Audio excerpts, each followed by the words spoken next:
Le Journal de la Ville, le premier magazine de l'information provinciale.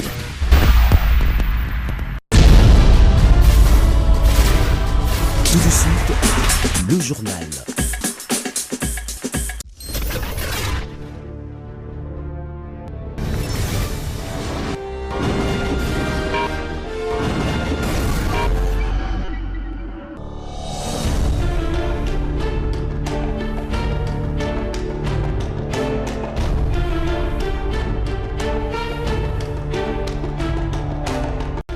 Merci de faire confiance au Journal de la Ville, mesdames et messieurs. Voici les sommaires. À quelques heures dès la signature de l'accord de paix historique entre la République démocratique du Congo et le Rwanda, le président de la République, Félix Antoine Tshisekedi, est arrivé à Washington sur invitation de Donald Trump.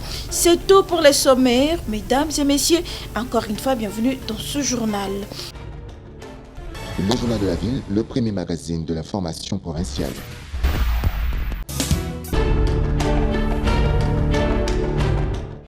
Accord de paix, République démocratique du Congo, Rwanda. L'heure est à la phase finale, celle de l'entérinement de cet accord, très attendu pour la paix durable dans l'Est de la RDC, par les chefs d'État des deux pays à Washington, aux États-Unis d'Amérique. À l'invitation de son homologue américain Donald Trump, le président de la République Félix Antoine Tshisekedi Tshilombo est arrivé aux premières heures de la journée de mercredi 3 décembre à Washington, en compagnie de la distinguée première dame Denise Nyakero Tshisekedi.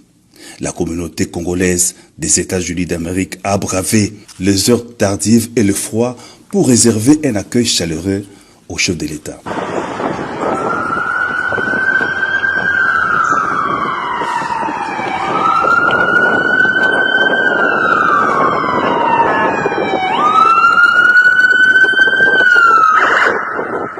Le programme officiel prévoit une rencontre tripartite des présidents Donald Trump, Félix Antoine Tshisekedi Tshilombo et Paul Kagame ce jeudi 4 décembre. La cérémonie se tiendra en présence notamment de chefs d'État ou de hauts représentants de l'Angola, du Burundi, du Kenya, du Qatar, du Togo, de l'Ouganda et des Émirats arabes unis.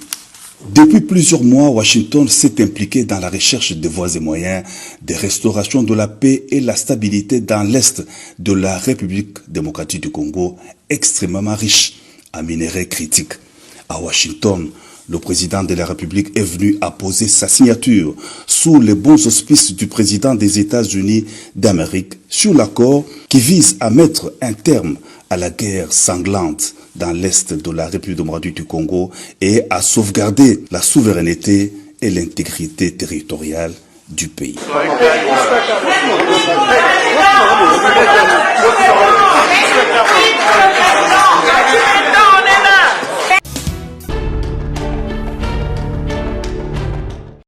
Les forces armées de la République démocratique du Congo dénoncent pour la énième fois les nouvelles attaques armées des rebelles du M23 FC dans plusieurs localités du Sud Kivu. Dans un communiqué officiel publié ce mardi 2 décembre 2025, les forces armées de la République démocratique du Congo dénoncent une volonté délibérée de saboter les efforts de paix menés par Washington et Doha en violation flagrante de la cessation des hostilités, tout en appelant la population au calme.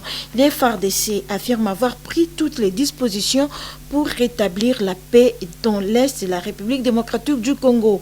Le général-major Sylvain Ekenge Bomoussa Efomi, porte-parole des forces armées de la République démocratique du Congo. En ce moment crucial où la communauté internationale, à travers les États-Unis d'Amérique et le Qatar, s'active pour le retour de la paix au Nord Kivu et au Sud Kivu. Les forces armées de la République démocratique du Congo dénoncent pour la énième fois la violation de la cessation des hostilités par la coalition AFC M23 soutenue par le Rwanda. En effet, depuis le matin de ce mardi 2 décembre 2025, l'armée rwandaise et ses supplétifs de la FCM 23 mènent une série d'attaques contre les positions des FARDC à Kaziba, Katogota et Lubarika au Sud Kivu. Ces attaques démontrent suffisamment la détermination de cette coalition et sa volonté manifeste de saboter les accords de paix de Washington et de Doha et de mettre intentionnellement en mal les efforts en cours pour la restauration de la paix dans l'est de la République démocratique du Congo. Les forces armées de la République démocratique du Congo appellent la population au calme. Toutes les dispositions nécessaires sont mises en œuvre pour barrer la route aux velléités bellicistes de cette coalition du mal.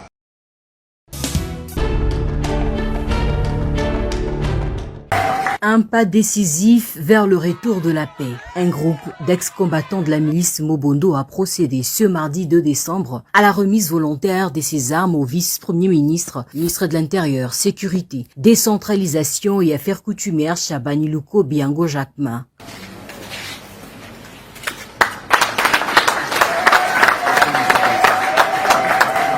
Un acte fort qui marquait leur désengagement officiel de ce mouvement armé issu du conflit intercommunautaire Teke-Yaka. Une première présentation d'un échantillon d'ex-combattants démobilisés s'en est suivie.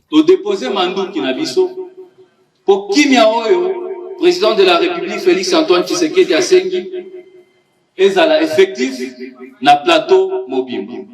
Et pas bandeko na biso ba militaire, et pas bandeko na biso ba teke. Na biso moko bayaka. Geste oyo toye kosala lelo ezala réel et pe ezala affectif. Na moya suka tolobi maloba wana ekoma et pas président de la République s'il vous plaît. Geste salami déjà toye ko déposer mandu. Tonimi kimia na e oyo azosenga. Ba développement pe yamba boka o nyonso ezala ki détruit. Malgré la pluie battante qui s'est abattue ce mardi à Mbakana, dans la commune urbano-rurale de Maluku, le vice-premier ministre a tenu à lancer en personne l'opération pilote des désarmements et des démobilisations des ex-combattants. Un geste qui traduit l'engagement ferme du gouvernement à restaurer la paix et la sécurité dans le Grand Bandundu ainsi que dans la commune de Maluku. Chers frères et sœurs, le désarmement n'est pas seulement une opération technique, c'est un acte patriotique, un pas vers la réconciliation et la reconstruction nationale. Cette activité s'inscrit dans le cadre du programme de désarmement, démobilisation, relèvement communautaire et stabilisation. Ce programme concrétise en outre la volonté du président de la République, Félix Antoine Tshisekedi Tshilombo, déterminé à mettre fin aux violences causées par la milice Mobondo, née d'un conflit entre les communautés Teke et Yaka. Un conflit qui a endeuillé de nombreuses familles et a aggravé la situation sécuritaire et humanitaire dans la région du Grand Bandundu et dans la partie ouest de Kinshasa. Toyeba était tokoki jamais kozwa développement soki kimia ezate. Kimia wana po ezala paix réelle. C'était le lundi 24 novembre 2025 que le transformateur de la sous-station 1 à Maluku a pris feu vers 11h de l'avant-midi. L'incendie s'est généralisé au point de consumer les transformateurs ainsi que d'autres matériels connexes. Une semaine après cet incendie, jour pour jour, le directeur général de la Société nationale d'électricité SNEL SA, le professeur ingénieur Teddy Lwamba Mouba, a apporté le sourire à la population en faisant les déplacements des Maluku en apportant à sa suite un nouveau transformateur en remplacement de l'ancien qui a pris feu. La population des Maluku a reçu les DG de la SNEL et les nouveaux transformateurs avec ovation et des cris de joie.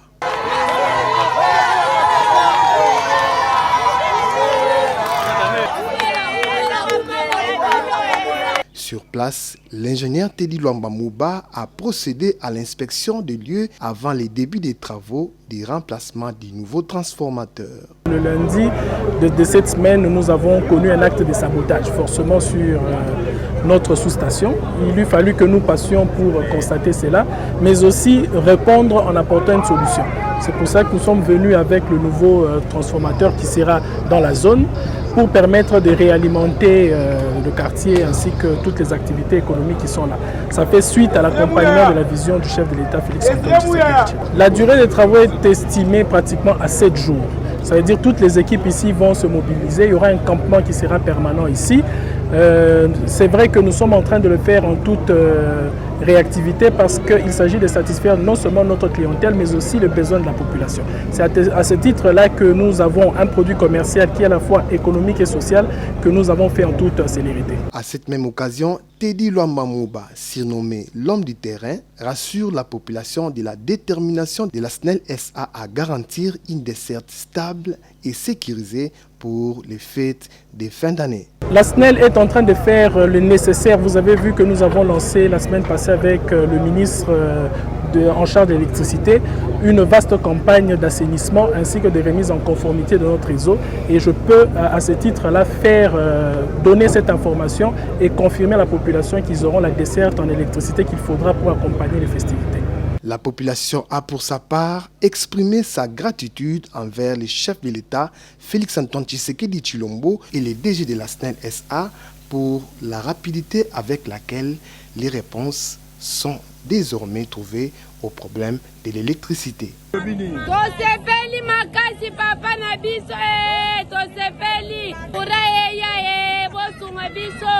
Tango transport eye to sepeli makasi to lingite e umela suspension sango to bete la video maboko awa namoni DG aye lelo on va esalina esengo makasi vis-à-vis la population cabine zikaki moins d'une semaine DG aye directement na transport. Donc to félicite d'abord le konjamboka oyo wapi tout le temps azana koyoka maloba bana na ye donc maluku komina maluku zana esengo makasi.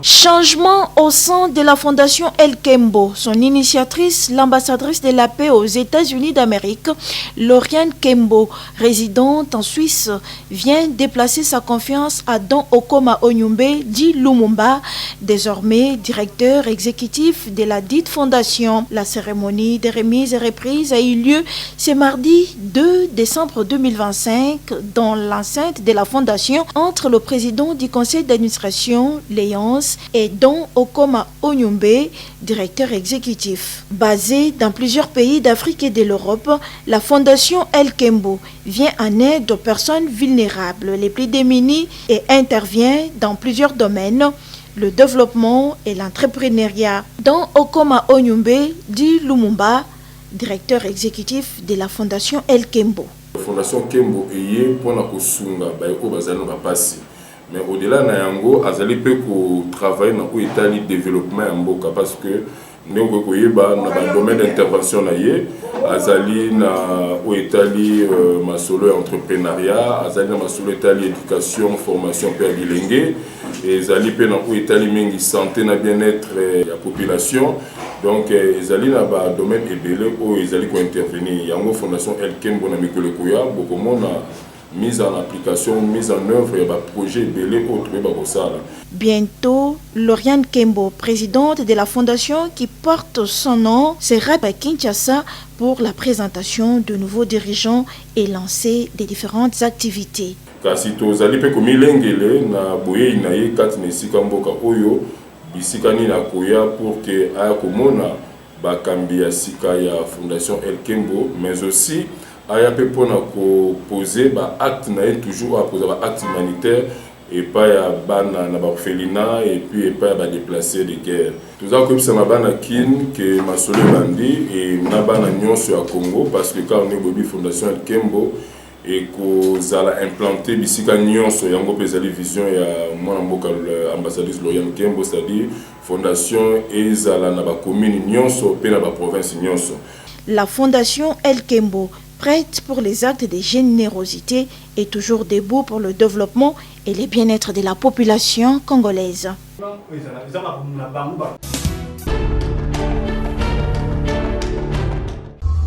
Ce travail répond à une exigence de représentativité Vision Fayulu 2028, une structure spécialisée, engagée et déterminée à travailler et défendre la vision du président Martin Fayulu Madidi. Un an depuis sa création, la coordination de Vision Fayulu, conduite par son coordonnateur national, Alison Kafena, était reçue le week-end dernier par l'opposant Martin Fayulu à Faden House à Kinshasa, Gombe.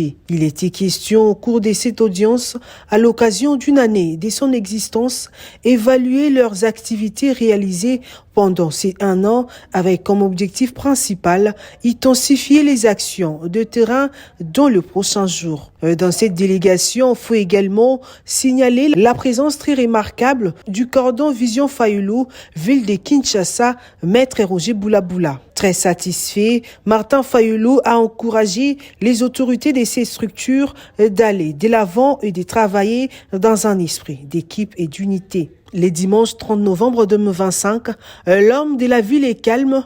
Les cordons Vision Fayulu, ville de Kinshasa, maître Roger Boulaboula, cet homme de terrain, a rehaussé de sa présence à la matinée politique organisée par la Mouka au siège de l'ECD à Kiasavubu pour dire non à la balkanisation. Le Congo ne sera pas divisé, oui, au dialogue national inclusif. Est-ce que Congo est allé à côté quand? Est-ce que le Congo est à vendre? Est-ce que nous allons hypothéquer notre souveraineté? La souveraineté de la RDC est non négociable. Toyokani? Non à la balkanisation de la RDC. Moto akokabola Congo azalité. Babelo bakoko batikaka.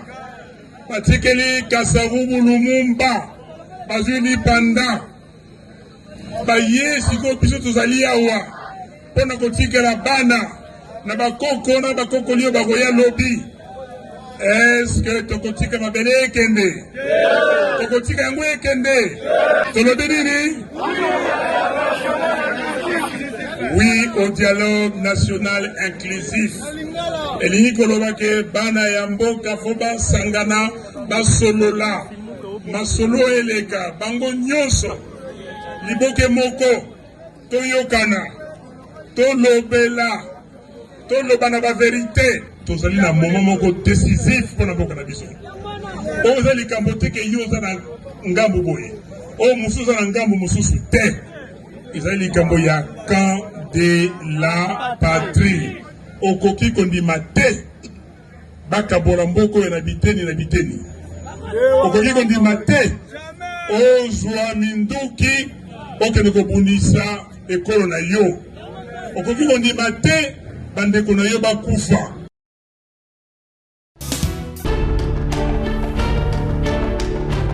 La concentration pour Chancel Mbemba.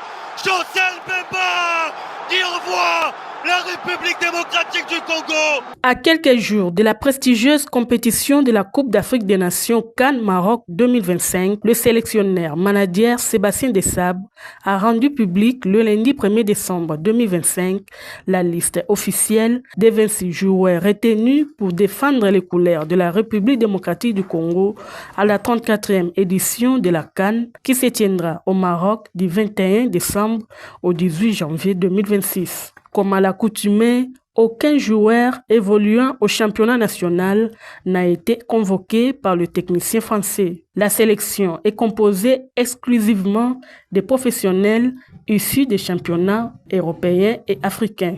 La République démocratique du Congo se trouve dans le groupe D. Elle croisera le fer avec le Bénin, le Botswana et le Sénégal. Le premier match pour les hommes de Sébastien Desabre est prévu le 23 décembre face au Bénin. La liste des 26 joueurs convoqués se présente de la manière suivante. Fayulu, Mpasi, Epolo, Wan Bissaka, Maswaku, Kayembe, Bishiri, Twanzebe, Mbemba, Kapwadi, Pikel, Mukao, Sadiki, Kayembe, Mutushami, Stroiken, Bongonda, Balikwisha, Mbuku, Sipenga, Banza, Mayele, Esende, Elia et Bakambu.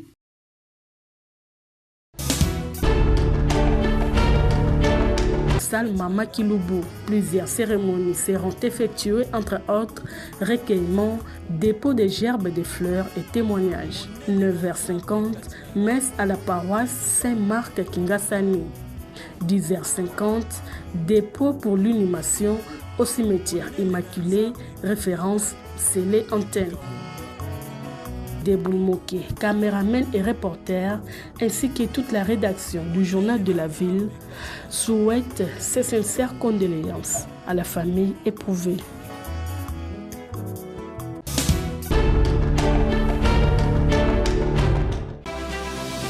Lundi 8 décembre 2025, au cœur de la République démocratique du Congo, un moment attendu depuis des années s'apprête à bouleverser le destin énergétique du pays.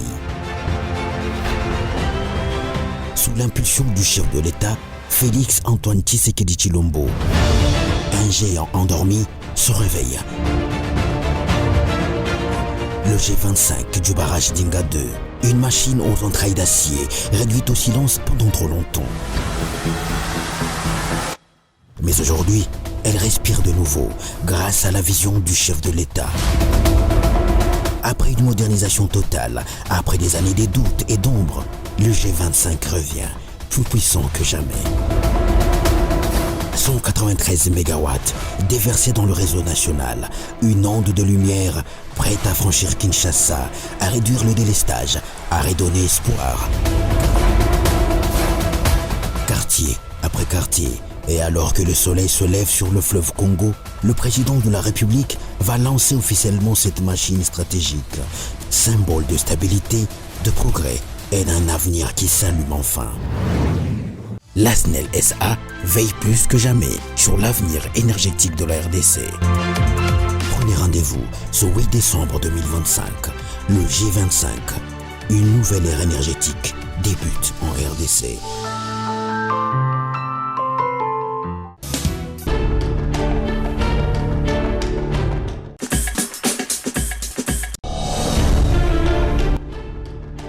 Nous sommes arrivés à la fin de ce journal de la ville, mesdames et messieurs. Merci de l'avoir suivi. Le prochain rendez-vous est fixé pour ce jeudi et d'ici là, portez-vous bien.